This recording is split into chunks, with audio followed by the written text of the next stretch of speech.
Salamat po sa pangalan ni Jesus. Amen. God's faithful people are dragged off and killed, and no one even cares. Evil sweeps them away, but in death they find peace for obeying God.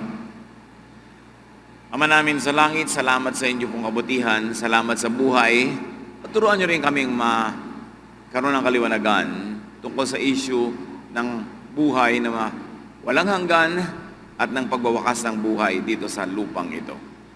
Mangusap po kayo sa amin na may kapangyarihan at nang sa ganon ang pait at sakit ng kamatayan ay maunawa at mabawasan sa aming puso. Turuan niyo po kami, Lord, as we gather in your presence, we ask you to cleanse us, forgive us our sins, and bless us with enlightenment. In the name of Jesus, your Son, who is life and life-giving, we pray with thanksgiving. Amen. Why people die? Bakit nga ba namamatay ang tao?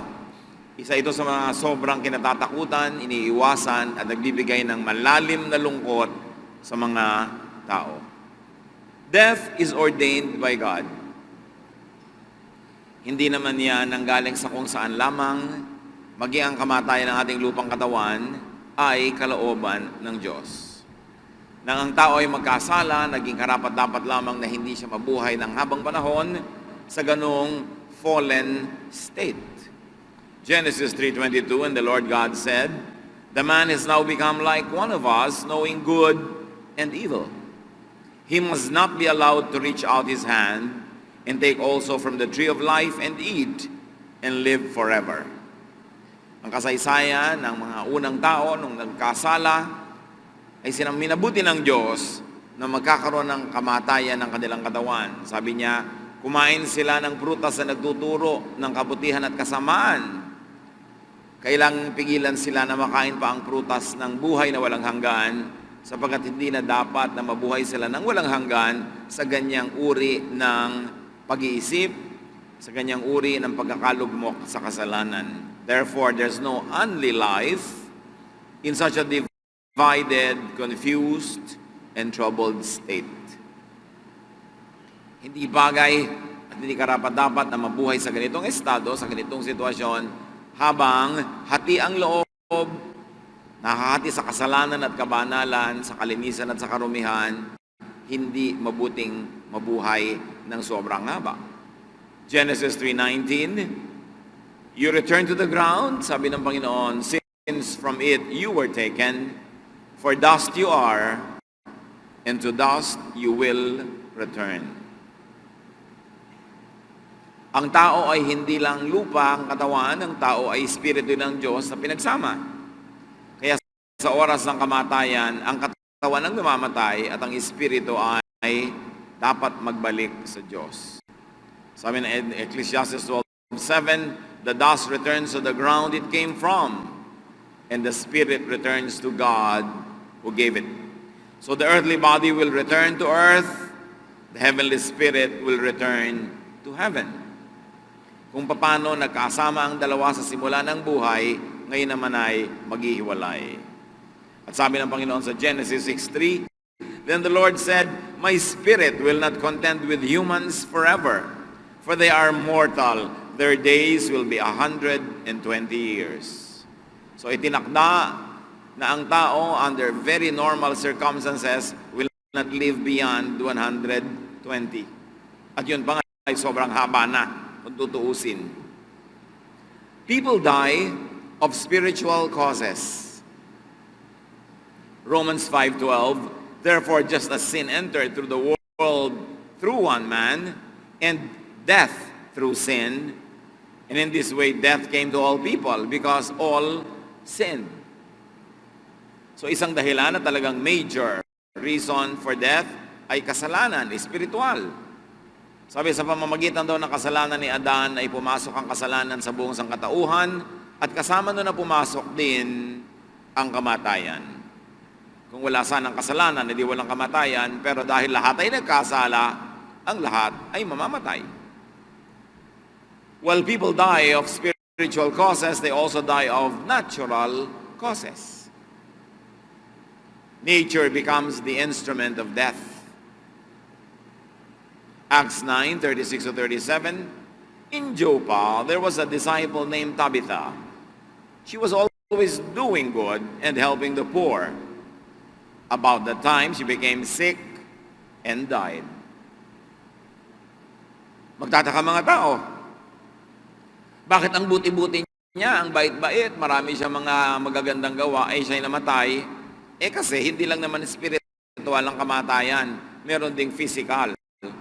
And in this case, kahit gaano ka kabait, kahit gaano kabuti, kung dinapuan ka ng mikrobyo, hindi nalabanan ng immune system ng katawan mo, edi, mamamatay ka. Good, godly people get sick and they can die. Hindi dapat itinatanong, bakit siya pa po? Sino? Ikaw. Gusto mo, ang bait-bait po niya, bakit siya pa? Gusto mo, ikaw na lang, palit kayo. Hindi yan na dadaan sa kabutihan o sa kasamaan. May mga masasama, mahaba din ang buhay. May mga mababait, mahaba din ang buhay kasi merong natural cause. Now, yung mga tinatawag na premature and untimely death could be an effect of an unreasonable cause. Or a reasonable cause, rather. Yung hindi pa dapat mamatay, pero namatay na tuloy, under normal circumstances, hahaba pa ang buhay, pero may cause and effect. Kung halimbawa, involved ka sa sobrang dangerous sports, mas malaki ang chance na umiksi ang buhay mo kesa doon sa playing safe. Although you could also die in the safety of your bed. You can never tell, but you increase the chances of lengthening your life by living in a safe way.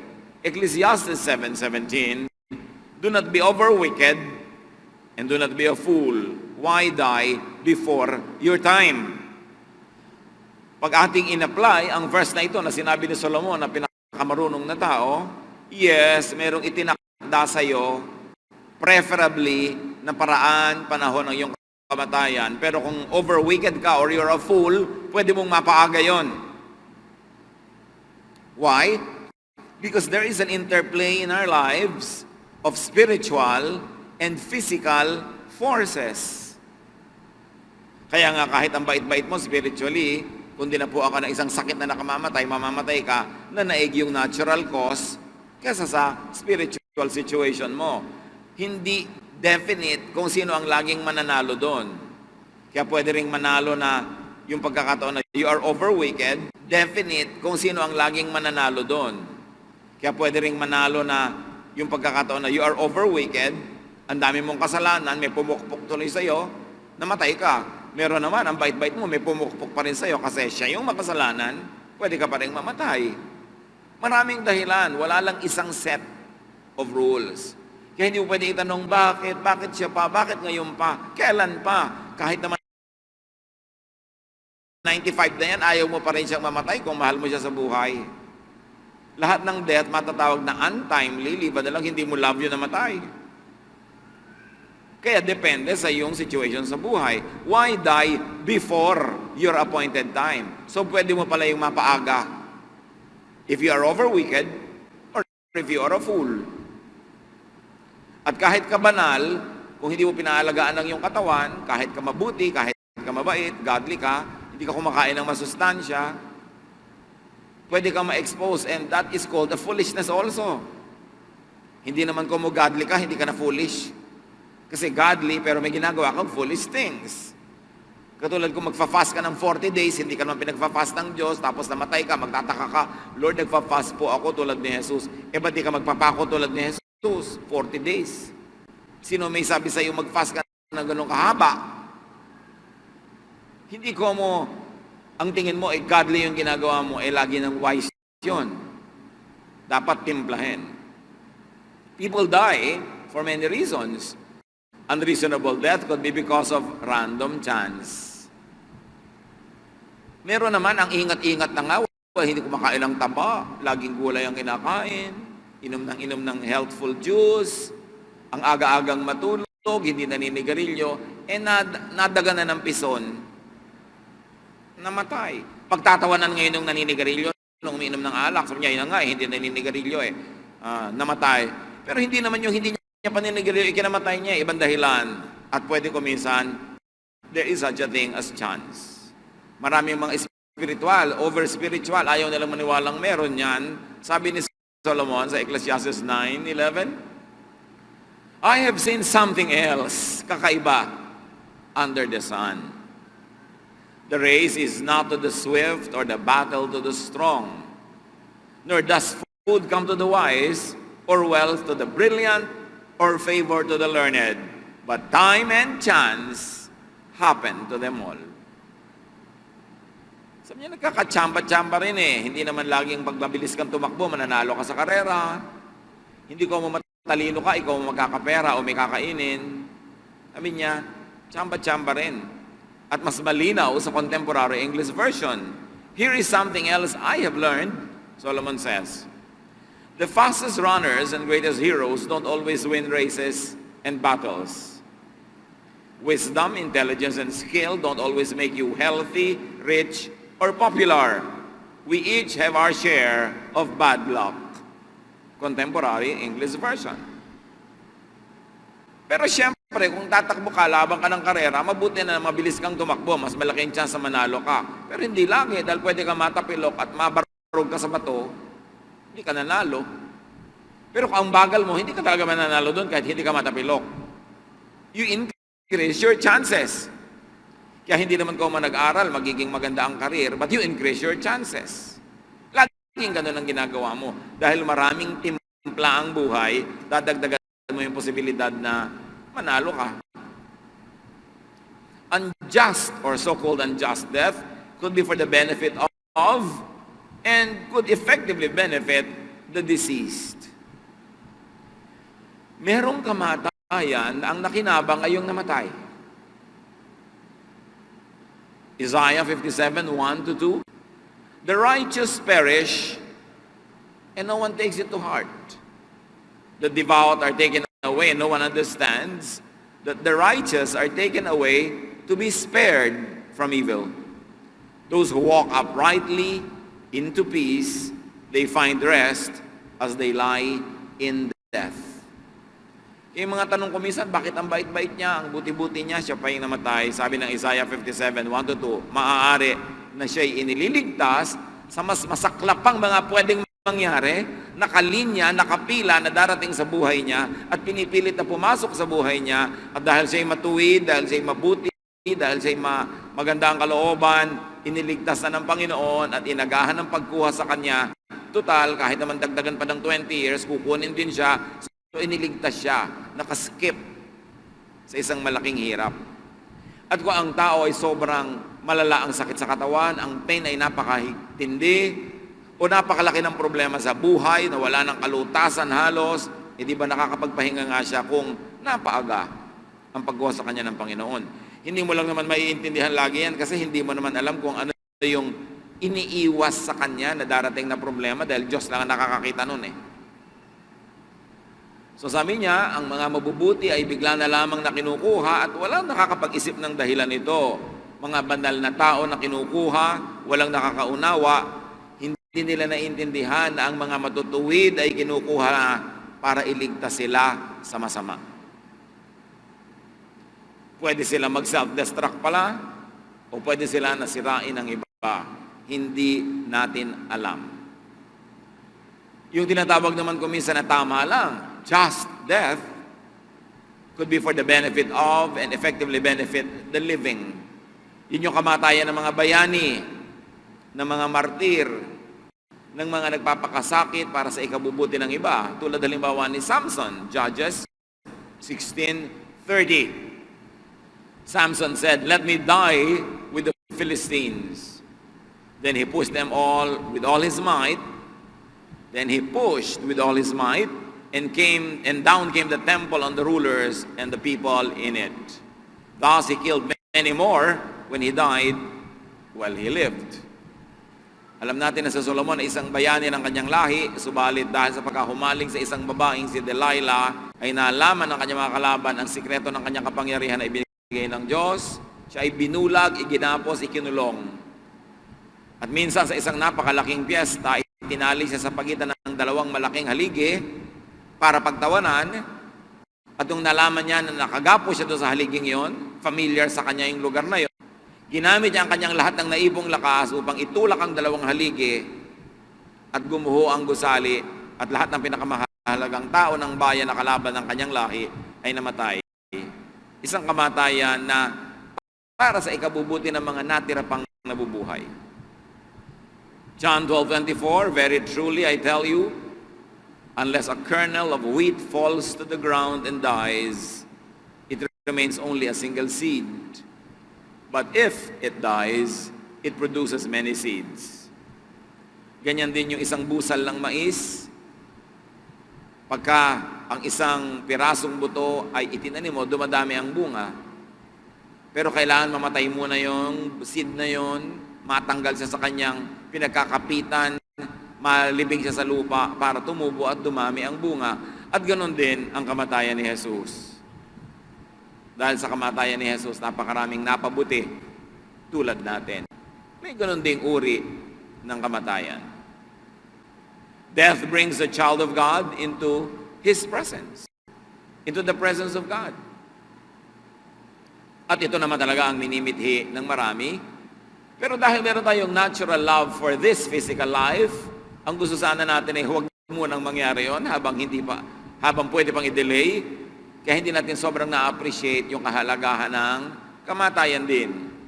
Na sa wakas ay nalalagot ang ating hininga at ito'y nakakakonekta na muli sa Diyos na nagbigay dito. 2 Corinthians 5:8, we are confident, I say, and would prefer to be away from the body and at home with the Lord. Napakalino ng pag-aunawa ni Pablo sa kamatayan, na sa kamatayan ay humihiwalay ang ating espiritu sa katawan natin, subalit ang espiritu natin na humiwalay sa katawan ay nakikipag-isa na sa espiritu ng Panginoon. Na hindi pwedeng maganap at malubos ang pakikiisa ng ating espiritu sa Panginoon habang ito'y nakikiisa pa sa katawang lupang ito. Na ang namamatay ay ang ating katawang lupa, hindi ang espiritu.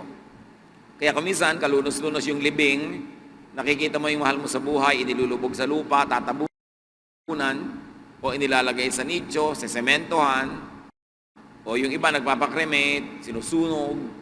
Masakit. Kung siya pa yun. Kaya dapat natin unawain na yan na lang yung lupang katawan na isinuot niya, pero hindi siya yan. Katawan lang yan. Ang mahalaga yung espiritong nagtira dyan, na ngayon ay nakikiisa na sa Diyos, at makikiisa rin ako sa espiritu niya at sa Diyos, pag dumating naman ang aking turn to face God upon the death of my body. We become very sentimental when we see the human body of our loved one being put in the grave. Kaya dapat nating isipin, yes, minahal ko ang katawan na ito kasi once upon a time nakatira dito yung espiritu ng mahal ko. Pero ang katawan na ito ay hindi na siya. Ang tunay na siya ay nasa Panginoon na, kaya maluwag sa dibdib na pawawalan ko na ang katawan na ito. At bagamat malungkot, pero babawasan ko yung lungkot kasi hindi naman siya ang inililibing. Napakahalaga at nakita ko na ito sa tinagal-tagal ng papastor ng inyong lingkod na ang ganitong mga aralin ay pag-aralan habang hindi tayo namamatayan, habang hindi pa nangyayari, mauna na sa ating isip, sa ating pangunawa, para kung maganap, may nauna na doon nakaliwanagan, nakarunungan mula sa Biblia, para hindi tayo sobrang mawala ng pag-asa, hindi tayo sobrang malungkot, at para mabawasan ang sakit. Alam natin na yes, malungkot naman kasi nauna na siya, pero hindi naman ganun kalungkot dahil napunta naman siya sa Panginoon, napabuti siya, at ako na may pupunta rin doon. Mamimiss ko lang sandali habang ako'y narito pa. Hindi perishable has been clothed with the imperishable, and the mortal with the immortality, then the saying that is written will come true. Death has been swallowed up in victory. Where, O death, is your victory? Where, O death, is your sting? The sting of death is sin, and the power of sin is the law. Pagka daw naganap na namatay ang isang tao, ay pwede man ang sabihan ng kamatayan, nasaan ang iyong kapangyarihan, nasaan ang iyong tagumpay, nasaan ang iyong kamandag? Wala na. Dahil yung namatay, katawan lang ang namatay, ang espiritu ay bumalik sa Diyos. Kaya ang sabi ng Contemporary English Version, the same verses, the bodies we now have are weak and can die, but they will be changed into bodies that are eternal. Then the scriptures will come true. Death has lost the battle. Where is its victory? Where is its sting? Sin is what gives death its sting, and the law is the power behind sin. Masalimot na usapin, pero pag sinimplify, ang sinasabi ni Pablo, kaya lang naman nakakatakot ang kamatayan kasi makasalanan ka. Kaya ka natatakot na mamatay ang mahal mo sa buhay kasi makasalanan siya. Pag makasalanan, may kabayaran ng kasalanan, may paghuhukom. Nakakatakot mahukuman, and after death comes judgment. Therefore, after death, you go to hell. Kaya nakakatakot ang kamatayan. Pero sabi niya, dahil kay Jesus, nawala na ng bisa ang kamatayan. Nawala na ng kaparusahan kasi siya ang tumanggap ng parusa. Nawala na ng paghuhukom kasi siya na ang hinukuman. At dahil doon, wala nang talab sa iyo ang kasalanan dahil tinanggal ni Jesus ang effect ng law at ang iniwan na niya is the law of love, and He saved everybody who believes in His name. Kaya sabi niya, bakit ka matatakot sa kamatayan? E pagkamatay mo, dahil kay Jesus at dahil nananalig ka sa Kanya, hindi ka nahuhukuman, hindi ka na mapaparusahan. Anong nakakatakot doon? Kaya sabi niya, nasan ang kapangyarihan, nasan ang kamandag ng kamatayan? The law is made powerless over the believers through Jesus. So sasabihin mo, yes, makasalanan ako, pero yung law na yon, nawala na ng bisa sa akin nang ako ay iniligtas ni Jesus. Yes, yung namatay ko sa buhay na mahal ay may kasalanan, pero dahil nanalig siya kay Jesus, yung talab sa kanya ng parusa ng pagkakasira niya sa batas ay wala na. So sabi niya, where is your sting, O death? At dapat ganun, kaya mahalaga mga kapatid, tiyakin natin na tayo at ang mga mahal natin sa buhay ay nananalig kay Jesus, nagpapaligtas sa Kanya, para masabi natin, where, O death, is your sting? Meanwhile, maraming mga tanong. Paano po yung isa kong kamag-anak na hindi ako sure kung tumanggap ngayon ba sa Panginoon? Talaga bang naging ganito, naging ganon? Ipasa Diyos natin yon. Lalo't kung hindi natin alam, useless na isipin natin. Pero ang dapat nating laging alalahanin, mas mabait ang Diyos kesa sa atin. God is infinitely kinder and nicer than we imagine or than religion paints God to be. Kaya ipasa Diyos natin, lalo yung mga nauna na, namatay na sila, wala na tayong magagawang isipin pa yon, ipasa Diyos, pero tiyakin natin na yung mga buhay pa, tayo at yung mga mahal natin sa buhay na buhay, tiyakin natin na malinaw na malinaw na malinaw. Natatanggap sila sa Panginoon, nananalig sila. Pero wala na tayong agam-agam at wala na tayong duda kung sila naman ay sumakabilang buhay. The mystery of death and life is God's domain. Maraming hiwaga. Kaya hindi ka rin dapat magja-judge. Halimbawa, mayroong isang taong alam na alam mo, sa patingin mo, sa religious measurement mo, ay hindi siya dapat ligtas. Huwag mo pa rin sabihin, ay namatay siya, nasa impyerno na siya today. You don't know. Dahil mahiwaga ang Diyos at hindi natin alam kung ano mga pwede niyang gawin. May mga nagtatanong pa, paano po yung nagpakamatay? Pupunta ba yun sa langit? Ito sa impyerno? Hindi natin alam. Kaya ipasa Diyos natin yon at umasa tayo na ang kabutihan ng Diyos ay may gagawin para sa Kanya. Pero hindi ito dapat gawing lisensya. No? Dahil pwede rin hindi naman talaga siya maligtas. So bakit ka makikipagsapalaran? Titiyakin mo. Pero doon sa mga inaalala mo na may problema ka, sa ikabubuti ng iyong kalooban, talagang ipasa Diyos mo. At hindi lang yan pakonsuelo dahil totoo namang mabait ang Diyos. Ecclesiastes 9:1. So I reflected on all this and concluded that the righteous and the wise and what they do are in God's hands. But no one knows whether love or hate awaits them. Napakatalino talaga nitong sa Solomon eh. Sabi niya, alam niya yung mga bagay na yan, sobrang mataas, sobrang malalim, sobrang malawak para isipin, ipasa Diyos natin dahil nasa kamay ng Diyos ang lahat ng mga yan. Hindi natin alam kung ano ang naghihintay sa sino man. So ang gawin na lang natin, every day as we live, let's live in the best way we can. And according to Solomon, if I may paraphrase and summarize, how do you live? Minimize pain, maximize pleasure, and do the most good.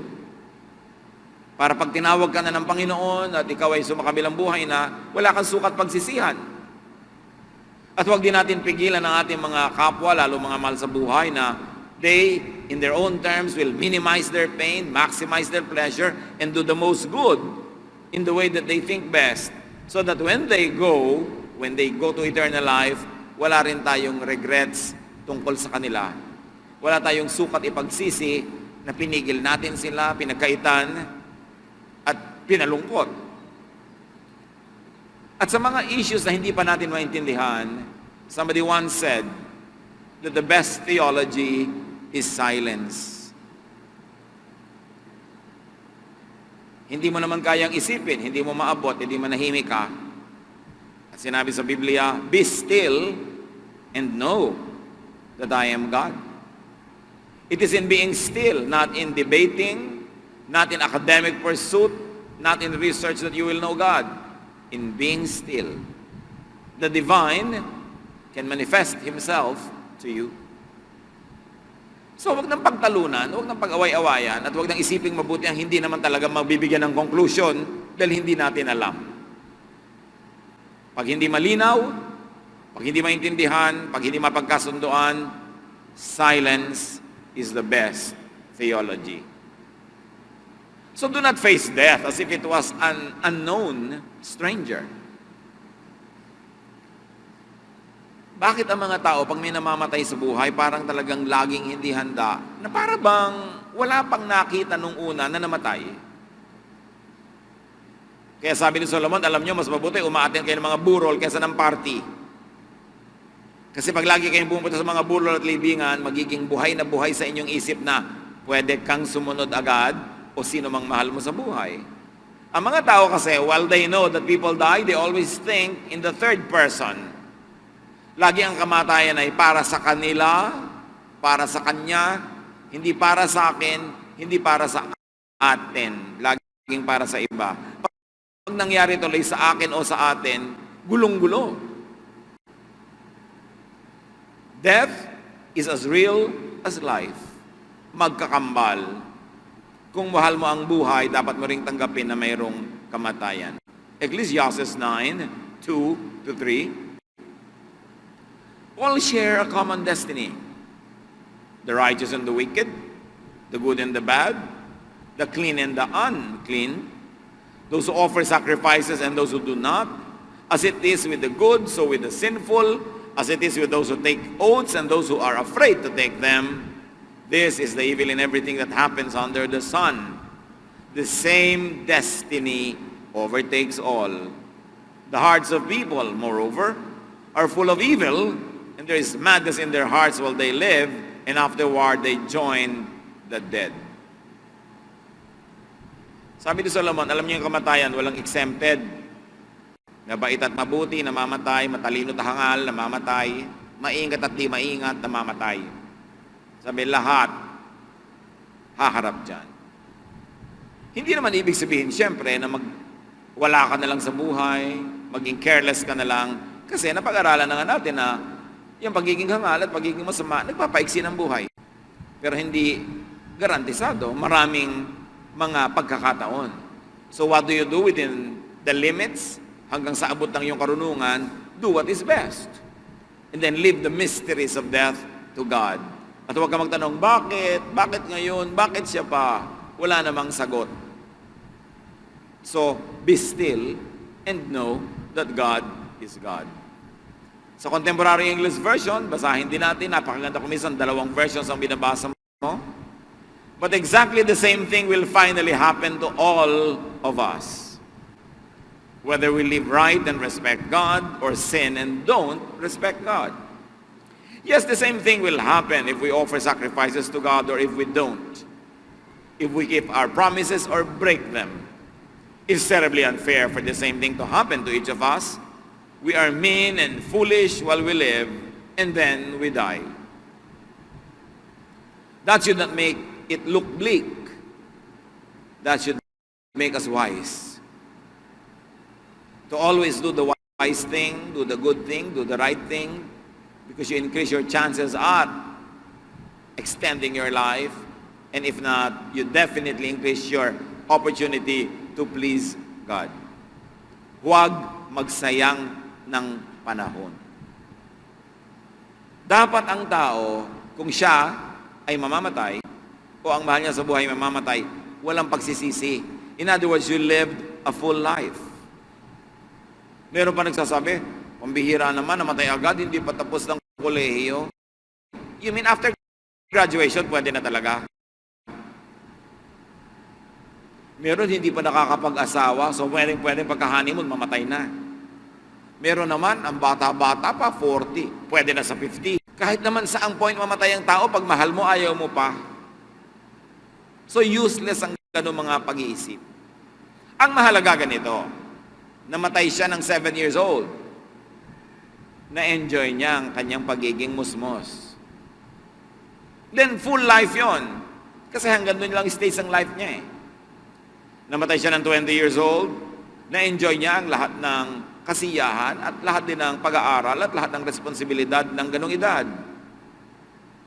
Namatay siya ng 60, ay ang dami na niyang na-enjoy, ang dami na niyang nagawang mabuti. Pwede na, kahit saan kaabutan ng kamatayan, ang tanong ay, napuno mo ba yung oras na ibinigay sa iyo at ipinahiram sa iyo ng lahat ng bagay na dapat mong ilagay doon? Which means, minimize pain, maximize pleasure, and do the most good.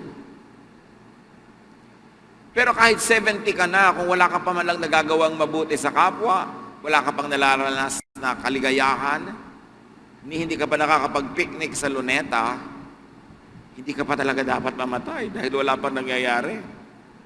Kaya lang, namamatay din ng ganong edad. Ang tanong lang ay, may nangyari ba o wala? Ang buhay ay pahiram. At ipinahiram niya ng Panginoon para natin ma-enjoy, hindi para pagdusahan. So ang tanong, ine-enjoy mo ba ang buhay at hinahayaan mo ba ang taong mag-enjoy sa buhay niya?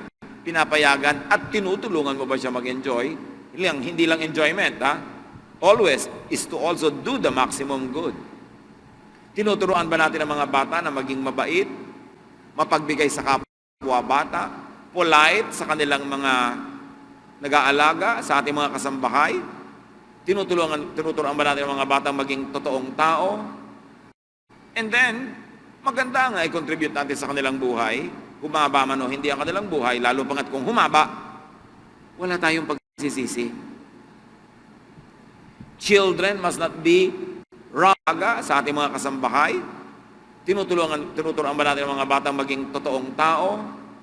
And then, maganda nga i-contribute natin sa kanilang buhay. Humaba man o hindi ang kanilang buhay, lalo pangat kung humaba, wala tayong pagsisisi. Children must not be robbed of their childhood. Kaya hindi maganda yung ang bata-bata, laging gusto mo first honor siya, laging gusto mo perfect ang mga quiz, perfect ang mga test. Wala nang panahon maglaro. Wala nang panahon maging bata. Hindi ka hanga-hanga yung 6 years old pa lang, tapos na ng medicine. Marami diyang mga magulang, ambisyosa, kung pwede lang gagawin nila sa mga bata. Alam mo, yung anak ko, na-promote na naman. Naku, alam mo, na-escalate na naman, na-improve na naman yung... Kasi ko, bata-bata pa ng anak mo, ang tatanda na ng kasama sa classroom dahil pa na yung promote. Kinakatuwa mo yun? Baka naman pag 18 na yan, kasing tanda na ni Lola ang pag-iisip. Nanakawan mo siya ng kanyang kabataan na hindi na babalik. Yan ang sayang. Meron naman na sobrang hinihigpitan ng mga kabataan. Hindi na pwede magsaya, Hindi na pwedeng lumabas, hindi pwedeng makipagkaibigan. Sandali lang maging bata, alam niyo yon. At ang tagal nating matanda. Tingnan niyo mga katabi niyo. O, ayan, buti lang, batang-bata pa ang itsura. Ang tagal mong magiging matanda. Para maging wise, para maging ganito, para maging ganyan. Sandaling-sandali ka lang maging bata. Pagka sobra mong pinilit yung mga bata na maging wise, maging ganito, maging ganon, eh hindi na sila naging bata. Na fast forward ang katandaan and they will never have the chance again. Kaya hindi rin dapat nag-aasawa agad kasi nagkakaroon ka na ng mabibigat na responsibilidad. Kaya yung mga premarital sex na yan, na nagkakaroon ng mga teen pregnancies, hindi ka na magiging bata kasi nanay ka na. By the time na 40 ka, lola ka na. Paano ka magiging bata kung may responsibilidad? Kaya dapat merong katinuan ng pamumuhay, matalino ka, tama, pero may fun. Yung fun na dapat lang, maganda lang, hindi yung nagbibigay ng danger sa buhay mo. Pero yung sobra mong gagawing responsibilidad ng mga bata, tuwang-tuwa ka na wala silang ginagawa, ni anumang pagkakamali, pwede ba mangyari yun? Pagka ganun, sayang ang buhay. But a life that is well lived within whatever stage of life that you are taken by death, no regrets dapat. So kailangan mapagbigay ka sa kapwa. Live with consciousness and appreciation of death. Sasabihin na ba, appreciation? Pwede ko po bang ma-appreciate ang death? Alam mo, pag buhay ka pa ng 167, ma-appreciate mo ang death. Meron nga, hindi pa ganong edad, hinihingi na nila eh. Kasi, parang wala nang mangyayari, wala nang inaantay, wala nang inaabangan, puro pain. Minsan, mas gusto mo pa nga, sumama ka na sa Panginoon. Basta wag ka lang magpapakamatay. Ilang beses ko lang naikwento yung isa nating member dati na nasa Panginoon na ngayon. Matanda na siya, may mga anak, apo, ganyan. Dinalaw ko, may sakit kasi, sabi, Pastor, ipanalangin nyo naman, ako nila ako ng Panginoon. Sure kayo, yan ang gusto nyong prayer? Na Lord, patayin mo na po siya ngayon din, ganon? Opo, gusto ko yung ganyang prayer. Bakit? Sabi niya, ang tanda-tanda ko na, wala na akong inaabang ang pwede pa mangyari, nangyari na lahat, may sakit pa ako, nalulungkot pa ako, yung mga mahal ko sa buhay, malayo, etc. etc. Sure kayo? Sabi niya ganon, sure na sure po. Teka, tatanungin ko muna mga anak nyo, baka magalit. Baka marinig, Diyos ko, takunin mo na po si nanay, baka magalit sa akin yung mga anak. Sabi ko, hali kayo rito, ang gusto ni nanay na prayer, ganito, ganon, payag ba kayo? Pumayag naman, ang mga anak. Hindi ko alam kung gano'n nila kamahal si nanay o gano'n nila kagustong guminhawa na rin sila dahil alaga sila ng alaga. Pero I'm sure mahal nila si nanay. Pero yun ang gusto eh. Sabi, sige po kung yan ang gusto niya, di ipanalangin. Naku, kapit-kapit kamay pa kami nag-pray. Diyos ko, kunin mo na po siya. Hindi naman kinuha agad. Matapos ang ilang araw, nakatanggap ako ng message, very urgent! Baligtarin ko daw yung prayer ko. Gusto pa ni nanay mabuhay agad. Bakit? Nagbalik-bayan yung anak na paborito. O Diyos ko, binabaliktad ko na po ang prayer ko. Pasensya na po. Tao lang. O di nabaliktad. Mabahaba ang buhay. Umalis na uli yung anak. Nung umalis na, dahil bumalik na sa bansang tinitiran, nagpatawag na naman, ituloy na daw. Sabi ko talagang mabuti na lang, medyo siya ang nagpapasya. Kasi kung tao lang, iba-iba mangyayari sa buhay. No? Dahil meron namang, Diyos ko, kunin mo na po siya, mamatay na po sana ang asawa ko, may ganon. Meron naman yung asawa, buhayin niyo pa po ako, buti na lang nasa kamay ng Diyos ang lahat. At ang Diyos hindi nagkakamali. Hindi siya nagkakamali. Kumisan lang, hindi tayo laging agree dahil may iba tayong agenda, pero hindi mali. Dapat maluwag mong tanggapin. At madalas kong ibinapayo sa kina-counsel ko ng mga namamatayan. At madalas, ang gusto ko pag may namamatay na member o mahal na buhay, ang punta ko yung hindi yung memorial service na as usual lang naman. Kundi gusto kong pupunta sa isang oras na maluwag, walang tao, magkakausap-usap kami lang. Mas gusto ko yung ganong ministry kesa yung program na magsasalita ka doon. Lagi kong ina-encourage sila, release your loved one. Mahal mo yung nanay mo, mahal mo yung asawa mo, mahal mo yung anak mo, mahal mo sino man yan, kapatid mo. Pero kinuha na ng Panginoon, sa dibdib mo, luwagan mo na at pawalan mo na. Kasi hindi naman nagkakamali ang Diyos. Kahit mukhang mali sa tingin ng limitado natin pag-iisip. Luluwag sa dibdib mo, mas magagalak ang Panginoon na tinatanggap mo ang kanyang kalooban at di natin alam, maaaring may epekto rin yun doon sa namatay na mas liligaya siya kung pinawalan mo na. Para siyang lobo na lumilipad, ayaw mong bitawan yung tali, di siya makalipad-lipad, i-release mo na at hayaan mo na siyang pumunta sa kahit asan. Release. Di ko alam mga kapatid kung ngayon meron kayong dinaramdam na lungkot dahil meron kayong mahal sa buhay na kinuha ng Panginoon, na hanggang ngayon, di nyo pa matanggap-tanggap, oras na to na i-release nyo. Kahit naman hindi mo i-release, nandun na eh.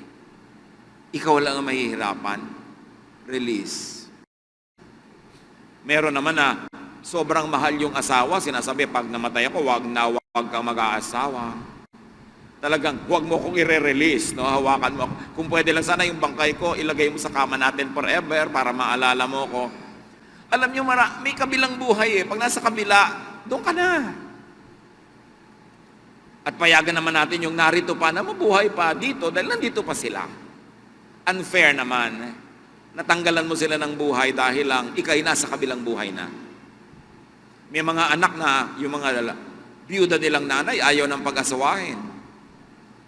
So, ano ba talaga ang mahal nyo? Yung nanay nyo na lumigaya siya o natatakot kayong mabawasan ng mga mana nyo? Dahil baka matangay ni Bogart. Guwapo-guwapo pa naman, mga kapal-kapal ng bigote, baka makuha yung mana mo. Tiyakin mo lang na pag ayaw mong payagan ng nanay mo mag-asawa uli, ang dahilan ay hindi dahil lang doon, na selfish ka, gusto mong solohin kung ano man yung mga meron siya. Dahil pag kumati naman yung likod ng nanay mo, makakamot mo ba lagi? Lagi ka namang wala. Mapapatawa mo ba siya? Mapapaligaya mo ba? We should be kind to widows and widowers and allow them to get another life if their spouses are already in the next life. Dahil nandito pa sila. Para ang buhay, makulay, masaya, at kung ikaw naman ang mabawian na ng buhay na yun ay wala ka ng pagsisisi o panghihinayang. So live with consciousness and appreciation of death. And disempower death with a full earthly life. Kung may mga tao na naagawan ng kanilang kabataan, ng kamusmusan, meron naman na agawan ng kanilang buhay dito sa mundo dahil sobrang religyoso, sobrang espiritual, hindi na nabuhay dito sa lupa. Wala nang inisip kundi langit. Nandito ka pa nga. Kung gusto ng Diyos na dali ka sa langit, pakuha ka na. Pero kung nandito ka pa, huwag mong itatwa na meron kang earthly life, you must enjoy it to the full. At sa Philippians 1:21, sabi ni Pablo, for me, to live is Christ, and to die is gain. Pag pinununo ko ang buhay ko ng pag-ibig ni Jesus, pagmamahal ni Jesus, at maging mga kasiyahan na pinapayagan naman ni Jesus, sabi niya, kapakinabangang mamatay. Kasi walang lugi. Here or there, panalo ako. So huwag kayong magpatalo dito sa lupa nang puro iniisip niyo lang yung langit. Alam ng Lord na tayo nasa lupang katawan, nasa lupa tayo nakatira, hindi masamang enjoyin ang earthly life. Basta wala kang ninanakaw sa iba, wala kang ginagawang masama. Don't equate spirituality with deprivation of all your earthly pleasures. Ecclesiastes 8:15, sabi ni Solomon, so I commend the enjoyment of life. Because there is nothing better for a person under the sun than to eat and drink and be glad. Then joy will accompany them in their toil all the days of the life God has given them under the sun. Sabi niyan, alam nyo, naisip ko na lahat yan eh. Total, akong pinakamatalinong tao sa buong mundo. Napag-aralan ko na yan. Marami akong researchers, marami akong scholars. Hinimay ko na ang kahulugan ng buhay. Ito lang yon. Masama at mabuti, mamamatay ka. Sabi ka, ang maganda, enjoyin mo ang buhay mo. Pero huwag kang gagawa ng masama. Marami pang sinabi siya doon sa ibang verses. But enjoy your life. Sa ganun, alam niyo, ang buhay, maraming problema, maraming pait, maraming bigat. To survive, you must maximize your pleasures. This is the way you will survive. Kumbaga, kung ang puso mo ay bangko, mag-deposit ka na mag-deposit na maraming saya, Para pag dumarating yung time ng pagdurusa, marami kang ma-withdraw. At hindi ka mag-zero or negative balance, may natira pa na kahit dumating ang mga hirap, sa dami ng enjoyment, umumunti, maliliit, at whenever possible, iniipon mo yon, nagiging matatag ka, may mapagkukunan ka sa oras ng iyong mga kalungkutan at paghihirap. So niya, ito ang paraan para mag-survive. At kung mamatay ka na, wala kang regrets. Dahil nagawa mo ang lahat ng pwede at pinayagan ka ng Diyos na gawin. Disempower death with assurance of eternal life. This is the most important. John 11:25, Jesus said to her, I am the resurrection and the life. The one who believes in me will live even though they die. Sabi ni Jesus, pag nananalig ka sa akin, mamatay man ang katawan mo, buhay ang spirito mo. Hindi ka talaga mamamatay, lilipat ka lang from earthly life to heavenly life. And another part of Scripture says, comfort one another with these words. Ituro mo sa amin, Panginoon, ang pinakamabisa at pinakamakadiyos na paraan sa pagharap sa kamatayan. Kamatayan ng iba o kamatayan namin. Madaling sabihin, mahirap gawin, kaya lagi mo kaming palalahanan. At kung dumating sa amin yung hindi maiiwasan, na dalawin ang kamatayan ng aming social circle, ng aming pamilya, maging handa kami. Habang kinikilala namin, wala naman talaga nagiging lubos na handa, pero maging handa man lang kami para mabawasan ang bigat, yung sakit at hapdi. Ipaalala niyo sa amin, Lord to Heaven, eternity mindset